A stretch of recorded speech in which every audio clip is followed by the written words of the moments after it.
दोस्तों नमस्कार, शांति क्लासेस के यूट्यूब चैनल पे आपका स्वागत है। दोस्तों आज हम लोग आधुनिक भारत का भाग 5 लेकर के आए हैं। ये आपको सबसे महत्वपूर्ण जो है ये क्या है, तो 17वीं बीपीएससी के लिए है और बीपीएससी टीआरई 4 यानी कि जो भी शिक्षक बने बीपीएससी शिक्षक का तैयारी कर रहे हैं उनके लिए ये काफी महत्वपूर्ण सेशन होने वाला है। तो पिछले क्लास में जो क्वेश्चन हम लोग देखे थे उससे आगे आज जो हम लोग देखते हैं कि उससे आगे कौन कौन सा क्वेश्चन बच गया हुआ है। ये काफी महत्वपूर्ण सेशन है, इसे आप लोग लाइक सब्सक्राइब और शेयर जरूर कीजिएगा। आज का सेशन हम लोग स्टार्ट करते हैं। तो पिछले क्लास में हम लोग ये देख चुके थे कि स्वतंत्र भारत का अंतिम गवर्नर जनरल कौन था। तो ये स्वतंत्र भारत का अंतिम गवर्नर जनरल कह रहा है। अब अगर गवर्नर जनरल का बात कीजिएगा तो गवर्नर जनरल से बहुत सारे क्वेश्चन पूछे जाते हैं। सबसे पहले कहेगा कि बंगाल का प्रथम गवर्नर, यहां पे आपको ये याद रखना होगा कि बंगाल का प्रथम गवर्नर। तो अगर बंगाल का प्रथम गवर्नर कहता है, कहां का, बंगाल का, ठीक है, तो बंगाल का प्रथम गवर्नर जो हो जाएगा वो आपको रॉबर्ट क्लाइव हो जाएगा। उसके बाद कहेगा कि बंगाल का अंतिम गवर्नर, तो ये आपको वारेन हेस्टिंग्स हो जाएंगे। फिर कहेगा कि बंगाल का प्रथम गवर्नर जनरल, यानी कि अब नाम क्या हो गया, प्रमोशन हो गया, गवर्नर जनरल हो गया, ये आपको वारेन हेस्टिंग्स हो जाएंगे। फिर कहेगा कि बंगाल का अंतिम गवर्नर जनरल, तो ये आपको हो जाएंगे लॉर्ड विलियम बेंटिक। फिर कहेगा कि भारत का प्रथम गवर्नर जनरल, ये भी आपको लॉर्ड विलियम बेंटिक हो जाएंगे। फिर कहेगा कि भारत का अंतिम गवर्नर जनरल, तो ये आपको लॉर्ड जो है कौन हो जाएगा, कैनिंग हो जाएगा। ये इसके समय में क्या हुआ था, तो 1857 की क्रांति हुई थी। इसके बाद कहेगा कि भारत का प्रथम वायसराय, तो ये आपको लॉर्ड कैनिंग हो जाएगा। फिर उसके बाद कहेगा कि भारत का अंतिम वायसराय, ये आपको लॉर्ड माउंट बेटन हो जाएंगे। फिर कहेगा कि स्वतंत्र भारत के प्रथम गवर्नर जनरल, तो ये आपको लॉर्ड माउंट बेटन हो जाएंगे। लेकिन अब कहेगा कि स्वतंत्र भारत के प्रथम भारतीय गवर्नर जनरल, तो इस क्वेश्चन का आंसर जो है आपको आ जाएगा कि स्वतंत्र भारत का प्रथम या अंतिम दोनों एक ही होगा, कौन हो जाएंगे, सी राजगोपालाचारी। यानी कि स्वतंत्र भारत के प्रथम एवं अंतिम गवर्नर जनरल कौन है, तो ये आपको सी राजगोपालाचारी हो गए। ठीक है, तो ये गवर्नर जनरल से क्वेश्चन पूछा जाता है। इसके बाद में अगला क्वेश्चन हम लोग देखते हैं, ये कब पूछा गया है, तो 46वां बीपीएससी 2004 में इस क्वेश्चन को पूछा जा चुका है।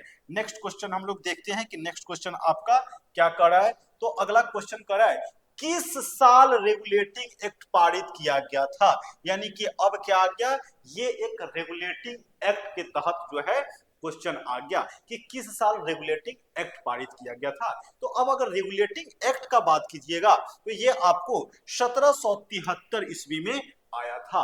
कब आया था, तो रेगुलेटिंग एक्ट जो है 1773 ईस्वी में आया था। ये है 1773 ईस्वी का रेगुलेटिंग एक्ट। फिर इसके बाद में 20 साल बाद आता है 1793, लेकिन इसका नाम अब चेंज हो जाता है। अब रेगुलेटिंग एक्ट के जगह पर क्या हो जाता है, इसका नाम अब इसका चार्टर एक्ट हो जाता है। फिर आपको 1813 ईस्वी का चार्टर एक्ट होगा, 1833 ईस्वी का चार्टर एक्ट होगा, 1853 ईस्वी का चार्टर एक्ट होगा, लेकिन है वही चीज। ठीक है, तो यहां पर कह रहा था कि किस साल रेगुलेटिंग एक्ट पारित किया गया था। तो किस साल रेगुलेटिंग एक्ट पारित हुआ, तो ये आपको 1773 ईस्वी में रेगुलेटिंग एक्ट पारित हुआ था। इसके बाद में ये 56वीं से 59वीं बीपीएससी 2015 में पूछा जा चुका है। इसके बाद नेक्स्ट क्वेश्चन देखते हैं कि नेक्स्ट क्वेश्चन क्या कर रहा है।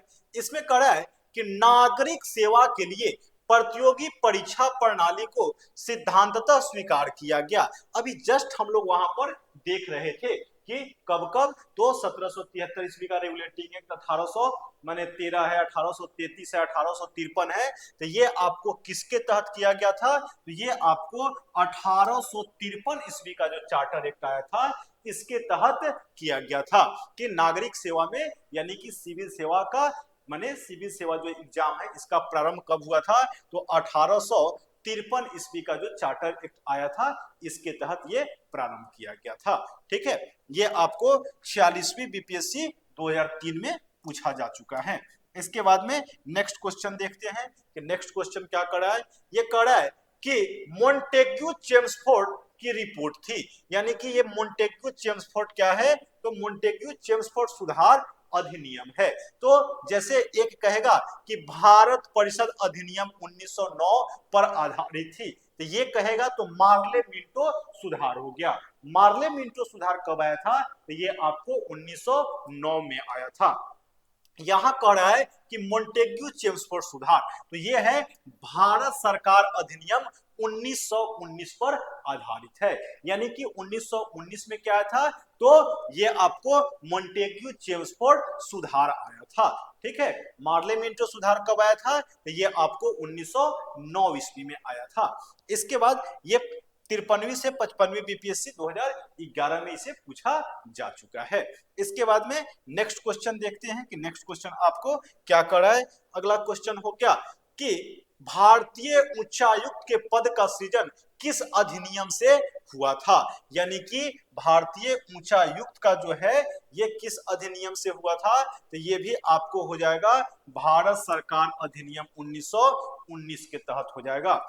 इसके बाद में नेक्स्ट क्वेश्चन देखते हैं, आपको नेक्स्ट क्वेश्चन क्या कर रहा है, तो अगला क्वेश्चन कर रहा है कि किस अधिनियम के बारे में जवाहरलाल नेहरू ने कहा था कि हमें एक ऐसी कार दी गई थी जिसे सब ब्रेक थे किंतु इंजन था ही नहीं, यानी कि ये जवाहरलाल नेहरू कहे हुए थे किस अधिनियम के बारे में, तो ये अधिनियम हो जाएगा आपको भारत सरकार अधिनियम 1935, यानी कि भारत सरकार अधिनियम 1935 जो है इसको जवाहरलाल नेहरू क्या बोले हुए थे कि हमें एक ऐसी कार दी गई थी जिसमें क्या था, सब ब्रेक था लेकिन इंजन उसमें था ही नहीं। तो ये किनका शब्द है, ये आपको जवाहरलाल नेहरू का शब्द है। किसके बारे में, तो भारत सरकार अधिनियम 1935 के बारे में। ये 66वीं बीपीएससी 2020 में इस क्वेश्चन को पूछा जा चुका है। अब अगला क्वेश्चन देखते हैं, ये अगला क्वेश्चन क्या कर रहा है।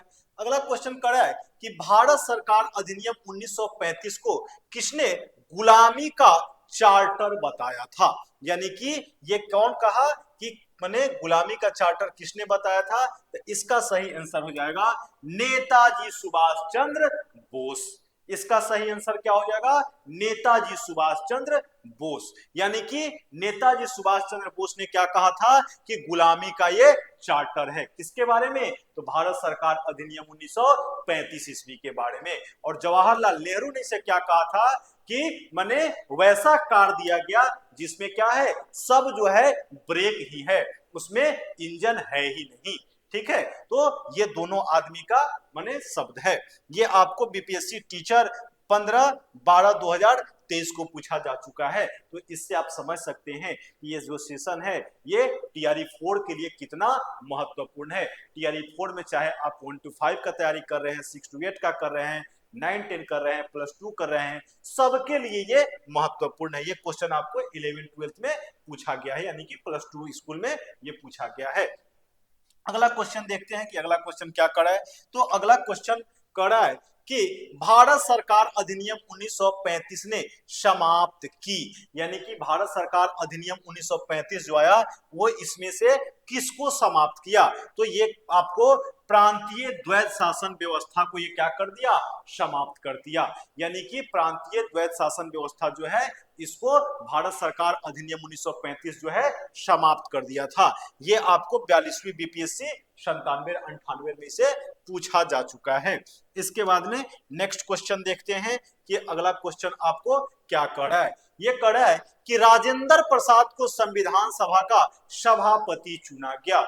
अब जो है राजेंद्र प्रसाद को संविधान सभा का सभापति यानी कि अध्यक्ष चुना गया कब, तो ये जो है आपको अगर संविधान सभा का बात कीजिएगा तो संविधान सभा का बैठक जो है वो आपको 9 दिसंबर 1946 ईस्वी को पहला बैठक हुआ था, जिसमें क्या हुआ था, माने एक बिहार के बुजुर्ग व्यक्ति थे जिनका नाम था सचिदानंद सिन्हा, उनको क्या किया गया था, अस्थायी अध्यक्ष नियुक्त किया गया था। लेकिन इसके 2 दिन बाद 11 दिसंबर 1946 ईस्वी को दूसरा बैठक होता है और इसमें डॉक्टर राजेंद्र प्रसाद को क्या किया जाता है, संविधान सभा का अस्थायी अध्यक्ष चुन लिया जाता है। तो इसका सही आंसर क्या हो जाएगा, दिसंबर 1946, यानी कि इसका आंसर क्या हो गया, दिसंबर 1946, यानी कि सही आंसर इसका डी हो गया। ये 67वीं बीपीएससी 2022 में पूछा जा चुका है। इसके बाद में अगला क्वेश्चन देखते हैं कि अगला क्वेश्चन आपको क्या कराए। तो अगला क्वेश्चन कराए, निम्नलिखित में से किस अधिनियम के तहत लॉर्ड कॉर्नवालिस को अपनी काउंसिल के फैसले को रद्द करने का अधिकार मिला था। तो ये जो है आपको 1786 का जो एक्ट था, इसके तहत इसे यह अधिकार मिला था। ये आपको 44वीं बीपीएससी 2000 में पूछा जा चुका है। इसके बाद में अगला क्वेश्चन देखते हैं। ये अगला क्वेश्चन क्या करा है, ये करा है पिट्स इंडिया एक्ट ब्रिटिश संसद द्वारा कब पारित हुआ था, यानी कि ये पिट्स इंडिया एक्ट है। जैसे 1773 ईस्वी में जो रेगुलेटिंग एक्ट आया था, उसमें जो बहुत सारी त्रुटियां थी, उसको सुधार करते हुए एक जो है पिट्स इंडिया एक्ट आया था, जो कि कब आया था, तो 1784 ईस्वी में आया था। इसका नाम पिट्स इंडिया एक्ट इसलिए पड़ा था कि उस समय ब्रिटेन के प्रधानमंत्री जो थे वो कौन थे, तो वो पिट्स थे, इसलिए इस एक्ट का नाम जो है पिट्स इंडिया एक्ट रखा गया था। ये बीपीएससी सीडीपीओ 2005 में इस क्वेश्चन को पूछा जा चुका है।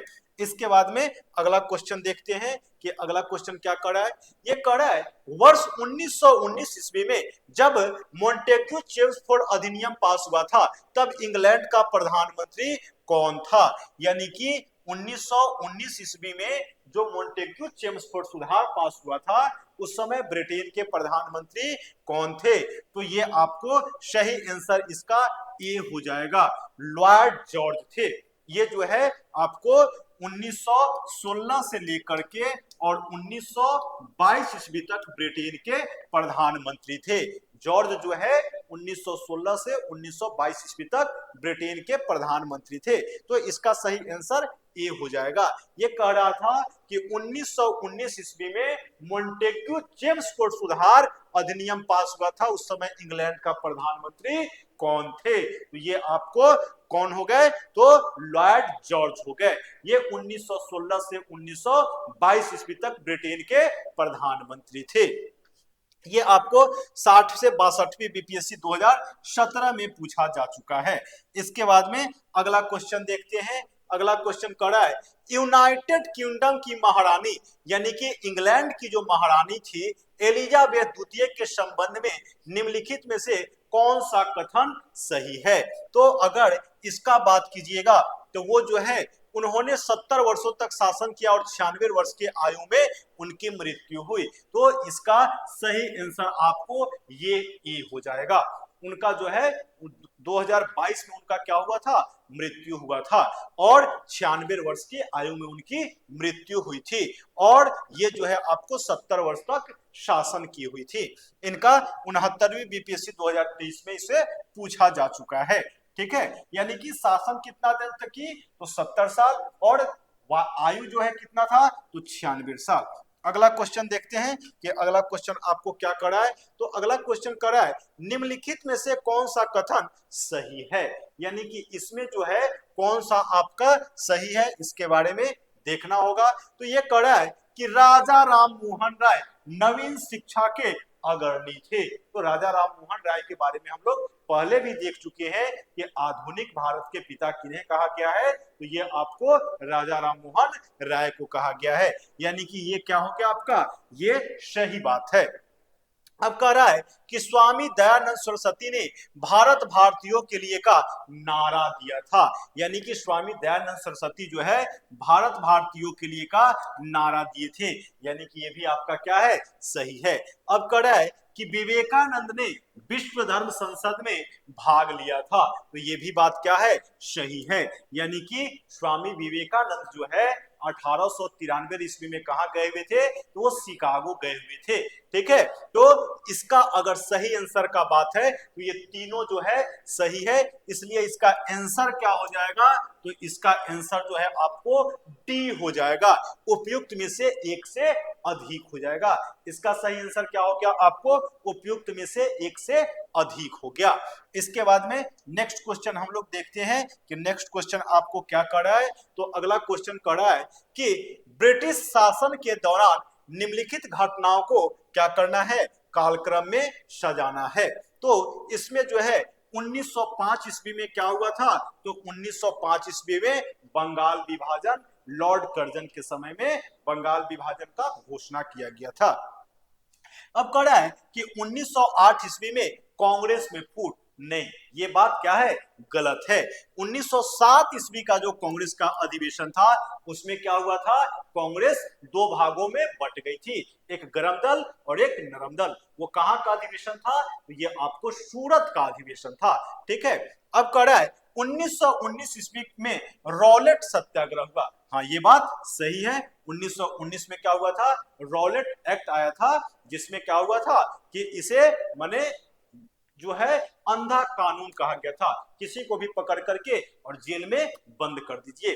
ठीक है, तो इसका सही आंसर क्या हो गया, 1 और 3। तो इसमें सही क्या है, 1 और 3, यानी कि इसका सही आंसर क्या हो गया, सी हो गया। ये बीपीएससी सीडीपीओ 2005 में यह क्वेश्चन पूछा जा चुका है।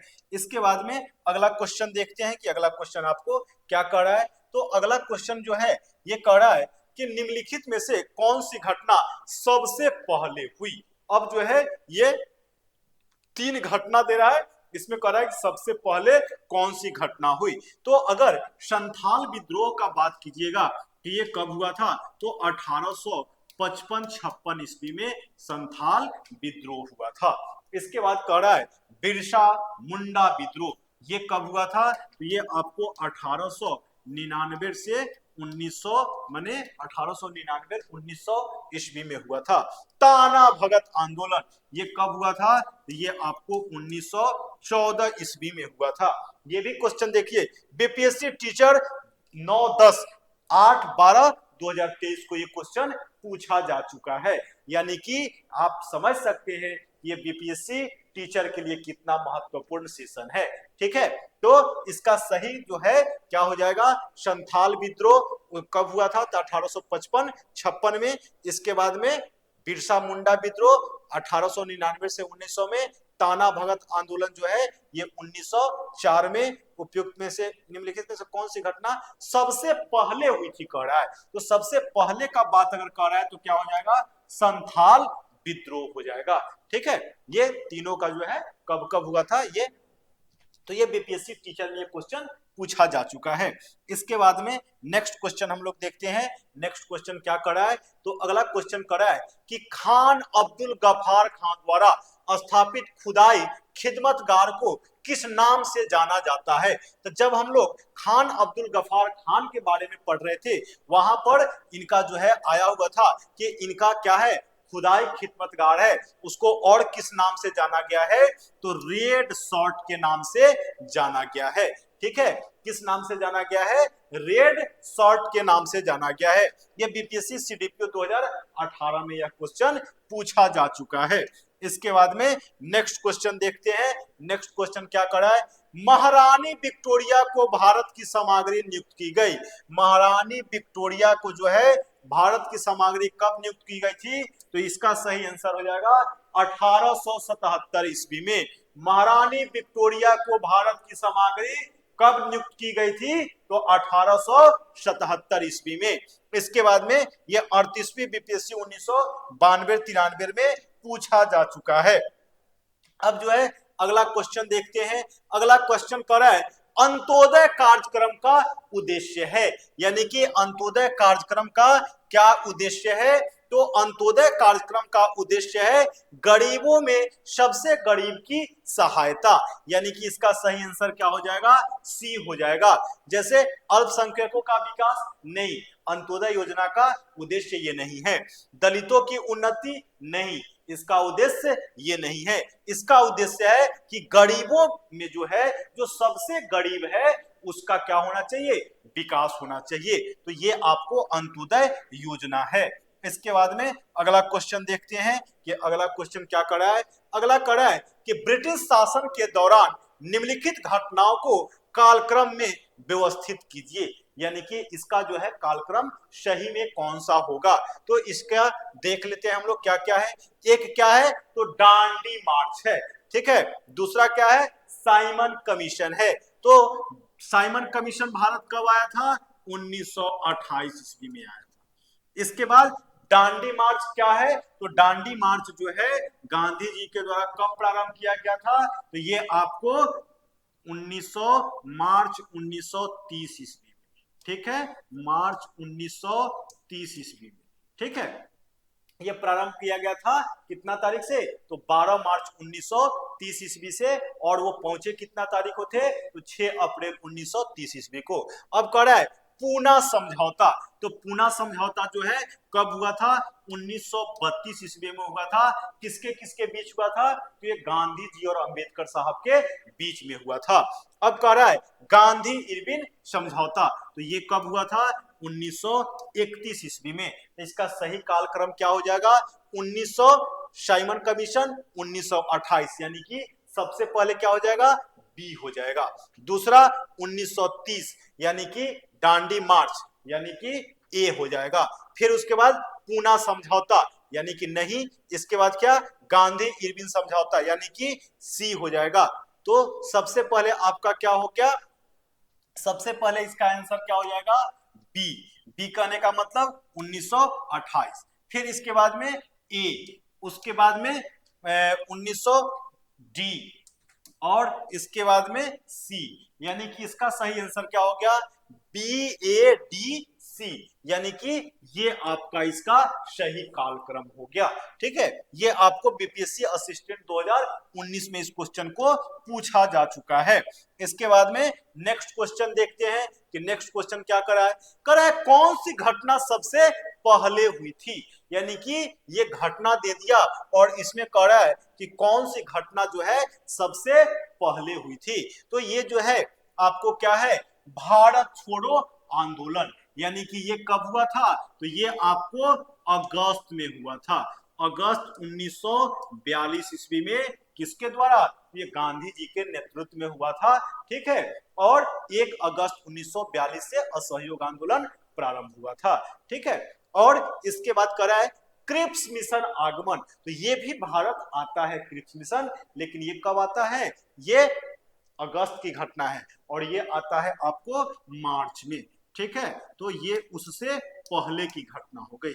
इसके बाद गवर्नर जनरल के पद पर लॉर्ड बेबल का आगमन, ये आपको 1943 ईस्वी में लॉर्ड बेबल जो है गवर्नर जनरल बन के आता है। अब आया कैबिनेट मिशन। तो कैबिनेट मिशन 1946 ईस्वी में आया था। तो कह रहा है सबसे पहले कौन सी घटना सबसे पहले हुई थी, तो सबसे पहले इसमें कौन सी घटना हो जाएगी, क्रिप्स मिशन का आगमन। क्रिप्स मिशन जो है सबसे पहले आया है। उसके बाद क्या है, अगस्त प्रस्ताव है, उसके बाद में बेवेल है, और 46 में कैबिनेट मिशन है। यह 67वीं बीपीएससी 2022 में पूछा जा चुका है। इसके बाद में अगला क्वेश्चन देखते हैं। अगला क्वेश्चन करा है सुमेलित कीजिए, यानी कि इसको जो है मिलाना है कि कौन सा कहां पर है, ठीक है। तो इसको हम लोग देखते हैं, क्या है, बारदोली। तो बारदोली तो हर कोई जानता होगा, क्या है, बारदोली जो है एक भारत के प्रथम उप प्रधानमंत्री सरदार वल्लभ भाई पटेल जो है, बारदोली सत्याग्रह जो है उन्हीं के नेतृत्व में हुआ था, और उन्हें सरदार की उपाधि जो है किसके द्वारा दिया गया था, तो वो आपको बारदोली के महिलाओं के द्वारा ही दिया गया था, ठीक है। तो ये बारदोली जो है कहां पे है, तो ये आपको गुजरात में हो गया, यानी कि ए का जो है 2 नंबर, ए का 2 नंबर, यानी कि ये हो गया। उसके बाद में चौड़ी चौड़ा। तो चौड़ी चौड़ा कांड जो है असहयोग आंदोलन जब हुआ था उसी समय के उसके ठीक बाद जो है क्या हुआ था, चौड़ी चौड़ा हत्या हुआ था। ये कब की घटना है, तो 5 फरवरी 1900 आपको 22 ईस्वी की घटना है, जब असहयोग आंदोलन चल रहा था उसी समय उत्तर प्रदेश में एक गोरखपुर के माने पास में है चौड़ी चौरा जगह, वहां पर क्या किया गया था, एक पुलिस स्टेशन को जला दिया गया था। इसी से क्या हुए थे, गांधी जी माने नाराज थे और उसके बाद क्या किए थे, वो असहयोग आंदोलन को वापस कर लिए थे। तो ये आपको बारडोली कहाँ हो गया, गुजरात, चौड़ी चौरा कहाँ हो गया, उत्तर प्रदेश। ठीक है, अब जो है यरवदा जो है ये कहाँ है, ये महाराष्ट्र में है। यरवदा जेल जो है ये कहाँ पर है, ये महाराष्ट्र में है। अब जो है नोआखली कहाँ है, तो ये पश्चिम बंगाल में है। यानी कि एक का दो, उसके बाद दो का चार, यानी कि एक का दो, दो का एक का दो, इसको इसी से मिला लीजिए। ए का जो है क्या हो गया, ए का आपको 2 नंबर हो गया। उसके बाद में बी का क्या हो गया, बी का आपको 4 हो गया। इसके बाद में सी का क्या हो गया, सी का आपको ए हो गया। उसके बाद में डी का क्या हो गया, तो आपको डी का 3 हो गया।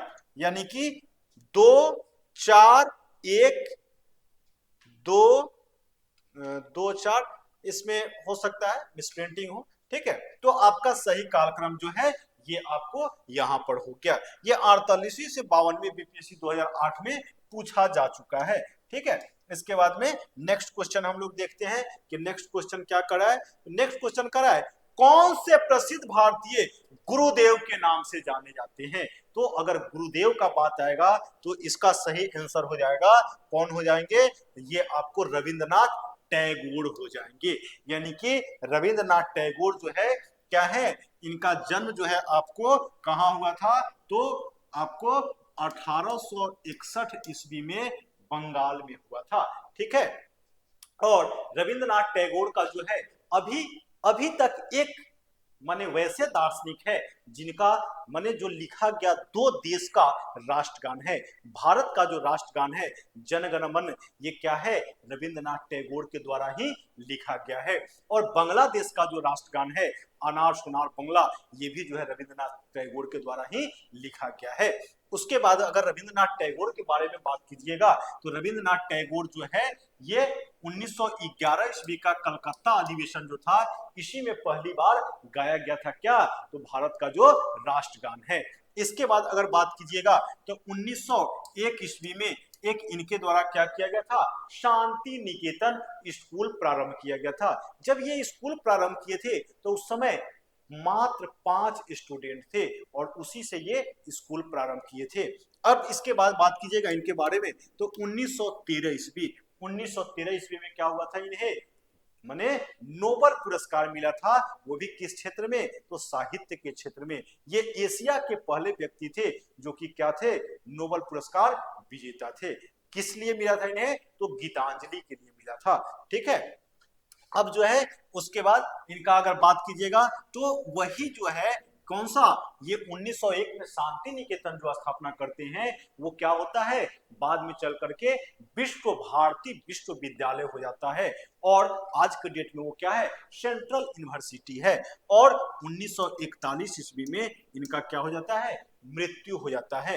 तो ये किनको माने गुरुदेव के नाम से किन्हें जाना गया है, तो रविंद्रनाथ टैगोर को जाना गया है, जो कि क्या थे, एक बहुत बड़े दार्शनिक थे और बहुत बड़े शिक्षक थे। ठीक है, तो इसके बाद में अगला क्वेश्चन देखते हैं कि अगला क्वेश्चन आपको क्या कर रहा है। नेक्स्ट क्वेश्चन है, जय जवान जय किसान का नारा किसने दिया था। तो अगर जय जवान जय किसान का बात आएगा तो भारत के दूसरे प्रधानमंत्री यानी कि जवाहरलाल नेहरू के बाद जो थे, कौन थे, लाल बहादुर शास्त्री। तो ये आपको लाल बहादुर शास्त्री के द्वारा नारा दिया गया था जय जवान जय किसान का। लेकिन इसी में अगर जुट जाएगा जय जवान जय किसान और जय विज्ञान, तो ये आपको नारा किनका हो जाएगा, अटल बिहारी वाजपेयी का हो जाएगा। ठीक है, तो ये सही जो है किनका हो गया, लाल बहादुर शास्त्री का। ये बीपीएससी 38वीं बीपीएससी में ये क्वेश्चन पूछा जा चुका है। इसके बाद में नेक्स्ट क्वेश्चन देखते हैं कि अगला क्वेश्चन क्या करा है कि आधुनिक बिहार का निर्माता किसे माना गया है। तो आधुनिक बिहार का निर्माता जो है सच्चिदानंद सिन्हा को माना गया है। इनके बारे में थोड़ा देर पहले हम लोग देख रहे थे कि 9 दिसंबर 1946 ईस्वी को क्या हुआ था, माने जो संविधान सभा का बैठक हुआ था उसमें ये बुजुर्ग थे, तो इसलिए क्या किया गया था इन्हें माने अस्थायी अध्यक्ष बना दिया गया था। इसी के बाद जो है राजेंद्र प्रसाद को क्या किया गया था, अध्यक्ष, अस्थायी अध्यक्ष बनाया गया था। कितने तारीख को, तो 11 दिसंबर 1946 को। लेकिन यहाँ क्या करा है कि आधुनिक बिहार का निर्माता किसे माना गया है, तो ये सही क्या हो जाएगा, सच्चिदानंद सिन्हा को माना गया है। इसके बाद में अगला क्वेश्चन देखते हैं कि अगला क्वेश्चन क्या कर रहा है। तो नेक्स्ट क्वेश्चन हो जाएगा आपको कि अगस्त 1923 ईस्वी के बनारस हिंदू महासभा के अधिवेशन की अध्यक्षता किसने की थी, तो इसका सही आंसर हो जाएगा डी, यानी कि पंडित मदन मोहन मालवीय के द्वारा किया गया था। यह अधिवेशन जो है कहाँ का था, तो बनारस में था। बनारस हिंदू महासभा का अधिवेशन 1923 ईस्वी में हुआ था। इसमें लगभग 1500 जो माने व्यक्ति भाग लिए थे। इसमें सारे धर्म से थे, हिंदू से भी थे, बौद्ध से भी थे, जैन से भी थे, उसके बाद में सिख से भी थे। ठीक है, तो ये आपको हिंदू महासभा का आयोजन हुआ था। ये 43वीं बीपीएससी 1999 में क्वेश्चन पूछा जा चुका है। इसके बाद में अगला क्वेश्चन देखते हैं। अगला क्वेश्चन कर रहा है सत्यार्थ प्रकाश। सत्यार्थ प्रकाश की रचना किसके द्वारा की गई है, तो इसका सही आंसर हो जाएगा स्वामी दयानंद सरस्वती के द्वारा सत्यार्थ प्रकाश की रचना की गई है। ये 47वीं बीपीएससी 2005 में इसे पूछा जा चुका है।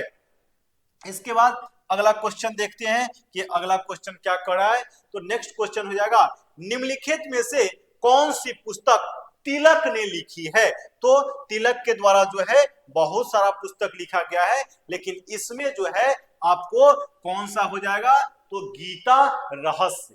गीता रहस्य जो है किनके द्वारा लिखा गया है, तो गीता रहस्य जो है तिलक के द्वारा लिखा गया है। ठीक है, इसके बाद इनका केसरी भी इनका है, मराठा भी इनका है, लेकिन इस क्वेश्चन में जो है ये गीता रहस्य इसका सही आंसर हो जाएगा।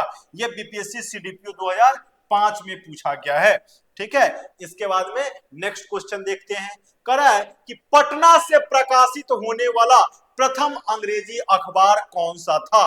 तो पटना यानी कि बिहार की राजधानी जो है पटना, वहां से प्रकाशित होने वाला प्रथम अंग्रेजी अखबार कौन सा था, द इंडियन नेशनल नहीं, द बिहार हेराल्ड, उसके बाद में द मिरर। तो इसका सही आंसर क्या हो जाएगा, द बिहार हेराल्ड हो जाएगा।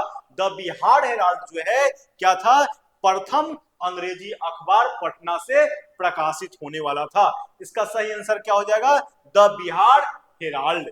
ठीक है, ये आपको बीपीएससी सीडीपीओ 2018 में यह क्वेश्चन पूछा जा चुका है। इसके बाद में नेक्स्ट क्वेश्चन देखते हैं। यह कह रहा है पुस्तक poverty and un British rule in India किसने लिखी। ठीक है, तो ये भी क्वेश्चन बहुत ज्यादा पूछा जाता है। ये किनका हो जाएगा, दादा भाई नौरोजी, जो कि क्या थे, भारतीय राष्ट्रीय कांग्रेस का दूसरा अधिवेशन जो हुआ था कलकत्ता, उसकी अध्यक्षता किए हुए थे। ठीक है, तो दादा भाई नौरोजी की पुस्तक क्या हो गया, poverty and un British rule in India. ठीक है, ये भी आपको 64वीं बीपीएससी 2018 में पूछा जा चुका है। इसके बाद में नेक्स्ट क्वेश्चन देखते हैं। ये कह रहा है मदरलैंड को किसने प्रकाशित किया। ये आपको मदरलैंड को किसने प्रकाशित किया, तो इसका सही आंसर हो जाएगा मजरूल हक। इसका सही आंसर क्या हो जाएगा, मजरूल हक। यानी कि मदरलैंड को किसने प्रकाशित किया, तो इसका सही आंसर हो जाएगा मजरूल हक हो जाएगा। ये 65वीं बीपीएससी 2020 में पूछा जा चुका है। इसके बाद में नेक्स्ट क्वेश्चन देखते हैं। अगला क्वेश्चन कर रहा है इंडिया फॉर इंडियंस किताब किसने लिखी। इंडिया फॉर इंडियंस, ये जितना बुक का भी हम लोग चर्चा कर रहे हैं ये सब महत्वपूर्ण बुक है। ठीक है, तो इसे आप जरूर याद कर लीजिएगा। यहाँ क्या कहा, इंडिया फॉर इंडियंस किताब जो है किसके द्वारा लिखा गया था, तो इसका सही आंसर क्या हो जाएगा, CR दास। यानी कि चितरंजन दास के द्वारा यह पुस्तक लिखा गया था। चितरंजन दास के द्वारा कौन सा लिखा गया है? India for Indians. India for Indians किसके द्वारा लिखा गया है? तो ये आपको चितरंजन दास के द्वारा हो जाएगा। ये 65वीं बीपीएससी 2019 में पूछा जा चुका है। इसके बाद नेक्स्ट क्वेश्चन देखते हैं। ये करा है अनहैप्पी इंडिया। अनहैप्पी इंडिया के लेखक कौन है? तो ये आपको लाला लाजपत राय हो जाएंगे। अनहैप्पी इंडिया के लेखक कौन है? लाला लाजपत राय हो जाएंगे। ठीक है, इसके बाद में अगला क्वेश्चन देखते हैं कि अगला क्वेश्चन आपको क्या कर रहा है। तो नेक्स्ट क्वेश्चन हो गया कि अब्दुल कलाम आजाद के द्वारा किस पत्रिका को संपादित किया गया था? तो अब्दुल कलाम आजाद का जो है एक साप्ताहिक पत्रिका थी जिसका नाम क्या है? अल हिलाल। यानी कि अल हिलाल के लेखक कौन हो गए? अब्दुल कलाम आजाद हो गए। ये आपको 68वीं बीपीएससी 2023 यानी कि एक साल पहले यह क्वेश्चन पूछा जा चुका है। ठीक है, इसके बाद में नेक्स्ट क्वेश्चन देखते हैं कि अगला क्वेश्चन आपका क्या कर रहा है। तो अगला क्वेश्चन आ गया कि पुस्तक इंडिया डिवाइडेड किसने लिखी है? ठीक है, इंडिया डिवाइडेड किसने लिखी है? तो इंडिया डिवाइडेड जो है राजेंद्र प्रसाद के द्वारा लिखा गया है। इंडिया डिवाइडेड किसके द्वारा लिखा गया है? ये आपको डॉक्टर राजेंद्र प्रसाद के द्वारा लिखा गया है, जो क्या थे? भारत के प्रथम राष्ट्रपति थे। ठीक है, ये आपको बीपीएससी सीडीपीओ 2022 में क्वेश्चन पूछा जा चुका है। अगला क्वेश्चन देखते हैं क्या करा है। करा है उपन्यास दुर्गेश नंदकी के लेखक कौन है? ये आपको उपन्यास दुर्गेश नंदकी के लेखक कौन है? तो ये आपको बंकिम चंद्र चटर्जी हो जाएंगे। ठीक है, इसका सही आंसर क्या हो जाएगा? बंकिम चंद्र चटर्जी हो जाएंगे। ठीक है, इसके बाद में नेक्स्ट क्वेश्चन देखते हैं कि अगला क्वेश्चन क्या हो जाएगा। ये कह रहा है कि झंडा गीत किसने लिखा? तो झंडा गीत जो है क्या हो जाएगा? श्यामलाल पार्षद। यानी कि झंडा गीत जो है श्यामलाल पार्षद के द्वारा लिखा गया था। अगला क्वेश्चन देखते हैं कि अगला क्वेश्चन क्या कर रहा है। ये कर रहा है वंदे मातरम बंकिम चंद्र चटर्जी के कौन से उपन्यास का भाग था जिसने लाखों भारतीयों को देशभक्ति के लिए क्या है? प्रोत्साहित किया? तो ये जो है आपको क्या है? आनंद मठ, यानी कि आनंद मठ से लिया गया है। ठीक है, वंदे मातरम जो है ये कब? तो 1896 ईस्वी के कलकत्ता अधिवेशन जो हुआ था उसमें आपको पहली बार गाया गया था, जो कि क्या है? वंदे मातरम। ये किनके द्वारा लिखा गया है? तो बंकिम चंद्र चटर्जी के द्वारा। और ये कहां से लिया गया है? ये आपको आनंद मठ से लिया गया है। ये बीपीएससी सीडीपीओ 2005 में यह क्वेश्चन पूछा जा चुका है। अगला क्वेश्चन हो जाएगा महात्मा गांधी एंड बिहार।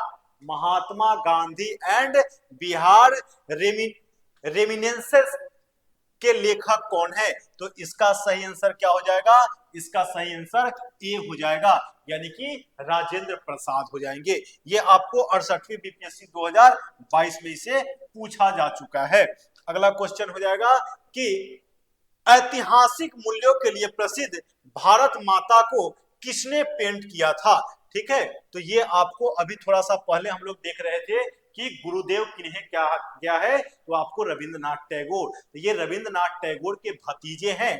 कौन? तो इसका सही आंसर हो जाएगा अभिंद्रनाथ टैगोर। ठीक है, इनके द्वारा ये किया गया है। ये आपको बीपीएससी सीडीपीओ 2005 में ये क्वेश्चन पूछा जा चुका है। ठीक है, अगला क्वेश्चन हम लोग देखते हैं। अगला क्वेश्चन क्या हो गया कि सूची 1 को सूची 2 से सुमेलित करे। ठीक है, तो इसका जो है माने आंध्र प्रदेश से क्या जुड़ा हुआ है? आंध्र प्रदेश का कौन सा नृत्य है? तो आंध्र प्रदेश का बात कीजिएगा तो ये बुर्रा जो नृत्य है ये कहाँ का है? आंध्र प्रदेश का है। असम का जो है तो ये आपको क्या हो जाएगा? बिहू। असम का क्या हो जाएगा? बिहू हो जाएगा। इसके बाद में हिमाचल का क्या हो जाएगा? तो नट्टी हो जाएगा। हिमाचल का क्या हो जाएगा? नट्टी हो जाएगा। राजस्थान का क्या हो जाएगा? तो धूमर हो जाएगा। ठीक है, तो इसका जो है आपको मिलान हो गया कि आंध्र प्रदेश का क्या है? बुर्रा हो गया। असम का क्या है, बिहू हो गया, हिमाचल का क्या है, नट्टी हो गया, राजस्थान का क्या है, धूमर हो गया। तो इससे आपको उसमें मिला लेना है। ठीक है, नेक्स्ट क्वेश्चन हम लोग देखते हैं कि नेक्स्ट क्वेश्चन क्या कर रहा है। अगला क्वेश्चन आपको कर रहा है कि निम्नलिखित में से कौन सी सही है। ठीक है, यानी कि इसमें से कौन सा जो है वो सही है। तो ये आपको हरि प्रसाद चौरसिया जो हैं ये आपको क्या चीज से थे, तो ये बांसुरी वादक थे। ठीक है, उसके बाद में बिस्मिल्लाह खां जो है ये शहनाई वादक थे, और ये दोनों जो है क्या थे, ये आपको तबला वादक थे। ठीक है, तो इसका सही आंसर क्या हो जाएगा, ये आपको ए हो जाएगा। ये आपको यूपी पीसीएस 1993 में यह क्वेश्चन पूछा जा चुका है। इसके बाद में नेक्स्ट क्वेश्चन देखते हैं। नेक्स्ट क्वेश्चन कर रहा है कि आपको स्मारक राज्य का निम्नलिखित में से कौन सा युग्म सही है। तो कह रहा है कि शेख चिल्ली का मकबरा जो है ये हरियाणा में है। हाँ सही बात है, शेख चिल्ली का मकबरा जो है कहाँ है, हरियाणा के कुरुक्षेत्र में है। कुरुक्षेत्र माने जो क्षेत्र है उसके अंतर्गत में थानेश्वर में है। ठीक है, उसके बाद में कह रहा है चित्रदुर्ग किला कहाँ है, तो ये भी आपको कर्नाटक में है। यानी कि ए और बी दोनों सही है, तो इसका सही क्या हो जाएगा कि ए और दो दोनों सही है। ठीक है, ये आपको बीपीएससी आपको 2021 में ये भी क्वेश्चन पूछा जा चुका है।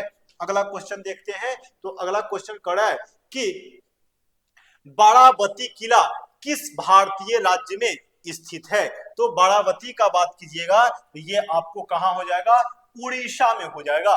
ठीक है, बारावती किला जो है कहां पे है, तो उड़ीसा में है। ये भी आपको बीपीएससी 2017 में क्वेश्चन पूछ चुकी है। इसके बाद में नेक्स्ट क्वेश्चन देखते हैं कि नेक्स्ट क्वेश्चन क्या करा है। तो करा है कि निम्नलिखित त्योहार जो है, यानी कि निम्नलिखित त्योहार, इसके बारे में क्या कहा कि निम्नलिखित में से कौन सा त्योहार राज्य युग्म सही है। तो ये कह रहा है कि मोढेरा नृत्य महोत्सव कहाँ है, गुजरात में, यानी कि आपको क्या है, सही है। उसके बाद में वानेश्वर मेला राजस्थान, ये भी क्या है, आपको सही है। तो ये क्या हो जाएगा, ए और दो दोनों सही हो जाएगा इसका। इसके बाद में नेक्स्ट क्वेश्चन देखते हैं कि नेक्स्ट क्वेश्चन आपको क्या कर रहा है। इसका कर रहा है निम्नलिखित में से कौन सा राज्य गणगौर त्योहार मनाता है। तो इसका सही आंसर क्या हो जाएगा, गणगौर त्योहार कौन मनाता है, तो ये आपको राजस्थान मनाता है। गणगौर त्योहार कौन मनाता है, तो ये आपको राजस्थान मनाता है। ये भी बीपीएससी 2019 में पूछा जा चुका है। ठीक है, तो दोस्तों आज का वीडियो अगर आपको अच्छा लगा हो तो इसे लाइक, सब्सक्राइब और शेयर जरूर कीजिएगा। ठीक है, इसके बाद में नेक्स्ट क्वेश्चन हम लोग अब नेक्स्ट सेशन जो है अगला कल लेकर के आएंगे। तो आज के लिए इतना ही, धन्यवाद, जय हिंद।